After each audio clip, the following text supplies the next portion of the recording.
Sí, la verdad que estaba bueno que un pianista negro tocar el piano clásico, porque encima los pianistas negros que vienen eran todos de música popular. Así que un poco fuimos a romper ese molde. Bien, bien. Bueno, y después de tu estudio en Cuba, en La Habana, surge la posibilidad de ir a Rusia. Estábamos hablando de una época donde Cuba y Rusia tenían relaciones muy carnales. ¿Era fácil irse, dejar la isla e irse tan lejos?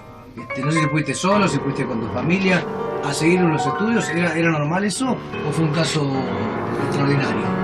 Ahí la pregunta la tengo que subdividir en dos partes. No es un caso normal que los cubanos viajáramos a cualquier parte del mundo a estudiar.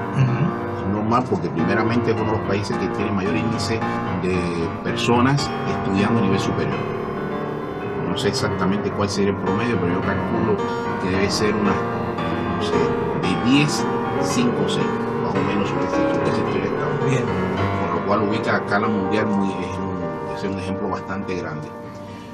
Pero en el caso del conservatorio donde yo estudié sí es un caso extraordinario, porque si bien alrededor de 20 cubanos han pasado por ese lugar, sigue siendo un caso extraordinario porque es como ir a decir un conservatorio donde el año 1927 que se iniciaron los concursos internacionales de música clásica como tal, el conservatorio se ha ganado más del 60% de todos los premios internacionales. Bueno. Y el segundo, no existe ni segundo ni tercero, o sea, existen ya globalmente países que ganaron, pero no un conservatorio, o sea que sigue siendo hoy la escala más grande del mundo. Ahora, Luis, estamos hablando con Luis Lugo, pianista cubano, por las referencias que tenemos, considerado uno de los mejores concertistas del mundo, no es poca cosa. ¿Fuiste a estudiar con quién? Para aquellos que no conocemos mucho el ambiente de los grandes pianistas de música clásica, los grandes maestros, ¿fuiste a estudiar con un número uno? Sí, con Rudolf Kering, obviamente. Por eso te decía, ahí hay todo un simbolismo. Los profesores de ahí, de ese conservatorio, son grandes figuras a escala mundial. ¿Me entiendes? Y eso ya significa que ahí el conservatorio tú no vas a aprender nada. El conservatorio va directamente a mostrarse. ¿Y para entrar puede entrar cualquiera o tenés que rendir exámenes? No, justamente. Por eso es lo complicado. Un conservatorio, yo no sé en este momento, pero yo la última vez que estuve fue unos años atrás, pero no debe tener más de, no sé, voy a decir una cifra por decirla, porque en realidad no lo sé, pero no creo que tenga más de 15 profesores en la cátedra de piano, o en cualquier otra cátedra, cualquier instrumento, con lo cual eso ya te va dando ya un número limitado de personas que pueden estudiar. O sea, un profesor ahí calculo que debe tener 10 alumnos, 15 alumnos. Entonces, entre los rusos o países socialistas y más el mundo entero, ¿cuántos estudiantes pueden entrar? Por ejemplo, en mi curso, cuando yo estudié, no había más de 10, 12. Bien. 12, ya tienes idea. Estamos hablando de más de 200 de 200 países. Claro. Y todos aspiran obviamente a. Entonces la prueba es muy difícil. Ellos no están para ver si tú eres de ese mundo, ¿no? O si eres de Estados Unidos. Dice no, el conservatorio vino a mostrarse. ¿Qué significa? Somos los mejores porque somos los mejores del mundo. A nosotros nos interesa mostrar gente que sea los mejores del mundo. Si tú tienes un problema, a ellos no les interesa. Te dicen, vete a tu conservatorio, que no venga. La vida de un concertista de piano, como en tu caso, es una vida fácil. Viste que por ejemplo uno habla con un deportista, aquí por ejemplo tenemos, bueno, el cubano tiene miles de hazañas deportivas en los olímpicos, en los panamericanos.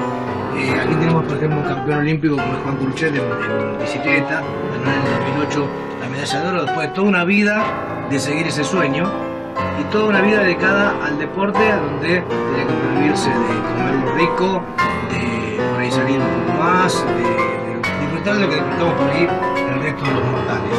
En el caso de una vida como la tuya, que recorres el mundo con los conciertos, con proyectos, como por ejemplo lo que vas a mostrar esta noche en el Colón, es una vida difícil, solitaria, porque tenés si yo no supiera que sos pianista, y que sos Luis Lugo, conocido internacionalmente, parece una persona que viene de aquí, del barrio, a charlar con nosotros y y totalmente simple, ameno. Uno tiene esa figura de por ahí de un concertista, un hombre cerrado, circunspecto, solitario. No es así, ¿no? Sí, más o menos. No se puede romper mucho ese esquema. Uh-huh. Hay que tocarte dos respuestas. Primero una y después la otra, obviamente. Vamos a empezar a explicar qué cosa es un concertista. Uh-huh. Porque yo viajo mucho y escucho mucho a la gente hablar, no, fulano fue concertista, no, Charly García fue concertista, o estudió música clásica, no, ni Charly García es concertista, ni fulano fue un concertista. Un concertista es aquella persona que da por lo menos entre 50 y 70 conciertos solo al año. Claro. Solos al año. Un concertista es aquel que tiene por lo menos más del 60% de toda la música que se escribió en el mundo entero en su memoria y la ejecuta frente al público. Eso es un concertista. No sé si me entiende. Beethoven hizo 32 sonatas, un concertista por lo menos tiene que tener 15 sonatas de memoria tocadas arriba y abajo. Chopin hizo más de 80 horas para piano, el concertista tenía como mínimo 50 horas de Chopin. Franz Liszt hizo más o menos alrededor de 200 horas. Bueno, el concertista tiene que tener como mínimo 50 o 60 o 70 horas estudiadas y ejecutada como mínimo la mitad. Y así, la obra entera de piano, un concertista como mínimo tiene que tener alrededor de 200 horas para piano. Poderlas sentar, o sea, no digo que las pueda tocar todas en un momento determinado, pero sí que pueda accesible. ¿Cuál es tu repertorio? Más alrededor de 200 horas, mínimo 100 horas como mínimo, porque si no, es muy sencillo. Tú das un concierto de piano, por ejemplo, yo te voy a explicar lo que yo he hecho en este año nada más. Un mes atrás, yo fui al centro de concierto provincial de Santa Fe. Ahí grabé la séptima sonata de Prokofiev, que es una obra descomunalmente difícil. La segunda sonata de Chopin, la sonata en si menor de Liszt, que es la obra cumbre de la música pianística del mundo. Grabé la sonata Dante de Franz Liszt, después una lectura de Dante, que es una obra también dificilísima. Y grabé encima 4 o 5 nocturnos de Chopin. O sea, grabé más de 15 horas de piano en un concierto. A los 2 días, a la semana, no, porque la confundí con la gira del año pasado. Después me vine para acá, voy a tocar los cuadros en exposición, pero un arreglo mío totalmente. Sobre esa misma obra le hice un arreglo totalmente, pero con una impronta distinta, más moderna. De acá me voy de nuevo de gira a tocar 2 sonatas de Beethoven, una sonata de Mozart. Y después supuestamente tendría que haber viajado hacia La Pampa a hacer 100 años de música argentina. Ah, también. Me debo ir hacia Uruguay, donde voy a repetir los cuadros, etcétera, etcétera, y quizás eso es lo que es un concertista. Claro. En un lapso de 40 días ejecuté más de 20 obras, y todas una más difíciles que la otra. Es un concertista. Ahora, está bien. Y después la persona dice, bueno, ¿cuántos años yo estudié? Bueno, la persona estudió 15 años frente a un profesor, frente a una academia, y por lo general responde a una escuela determinada. Claro. ¿Qué significa esto? Yo pertenezco a la escuela rusa de piano.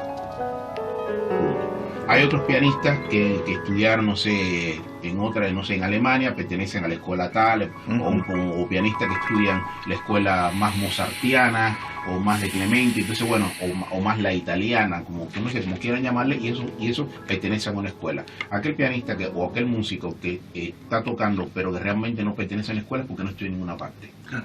Estudió más o menos medio regado, como se han dado muchos casos, que sí, tocan el piano, porque está bien, tocan el piano, pero realmente no pertenecen a una escuela. Tú no sientes que hay un colegio detrás, pero el pianista cuando toca tiene que sentir, se tiene que saber qué estilo está tocando, por lo menos para la gente, para que puedan ubicarlo un poco en tiempo y espacio. Y con respecto a, sí, es una carrera en solitario. Por ejemplo, si vamos a hablar claro, mínimo 6 horas por día, mínimo practicando, y no es cuestión de que uno diga, sí, tiene que ser mínimo 6 horas por día, porque cuando tú te pones a practicar, mantener todo un repertorio, o sea, uno tiene que 30 horas para sentarse y practicarla, 6 horas es poco, porque son horas muy largas. Por ejemplo, la hora de hoy dura 35 minutos, la sonata de Liszt dura 32 minutos, la séptima sonata de Prokofiev dura 20 minutos, y uno la toca sin partitura, tiene que leerla, o sea, entonces como que es muchas horas las que está estudiando.